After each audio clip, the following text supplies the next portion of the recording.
Oman থেকে ভারতের দিকে যাওয়ার পথে মাঝ সমুদ্রে হঠাৎ যান্ত্রিক ত্রুটির কারণে আটকা পড়ে এমভি গৌতম নামের একটি জাহাজ।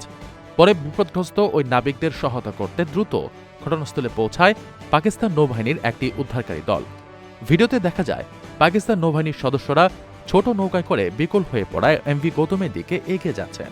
এরপর তারা জাহাজে উঠে আটকে পড়া নাবিকদের জন্য খাবার, পানি এবং অন্যান্য জরুরি সরবরাহ নিশ্চিত করেন। পাশাপাশি জাহাজের জেনারেটর এবং ইঞ্জিন মেরামতেও নৌবাহিনীর সদস্যরা সহায়তা করেন। ভিডিওতে এমভি গৌতমের একজন ভারতীয় নাবিককে বলতে শোনা যায়, আমাদের জাহাজের জেনারেটরে বড় ধরনের সমস্যা হওয়ায় পুরো জাহাজটি ব্ল্যাকআউট হয়ে পড়েছিল। আমরা কোনোভাবেই জেনারেটর বা ইঞ্জিন চালু করতে পারছিলাম না। এই বিপদের সময় পাকিস্তান সরকার আমাদের দিকে সাহায্যের হাত বাড়িয়ে দিচ্ছে।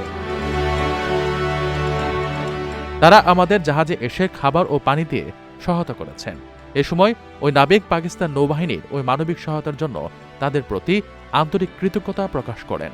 জাহাজটির ক্যাপ্টেন একজন ইন্দোনেশীয় নাগরিক। তিনি এই সংকটময় মুহূর্তে পাশে দাঁড়ানোর জন্য পাকিস্তান নৌবাহিনী ও মেরিটাইম সিকিউরিটি এজেন্সিকে ধন্যবাদ জানিয়েছেন।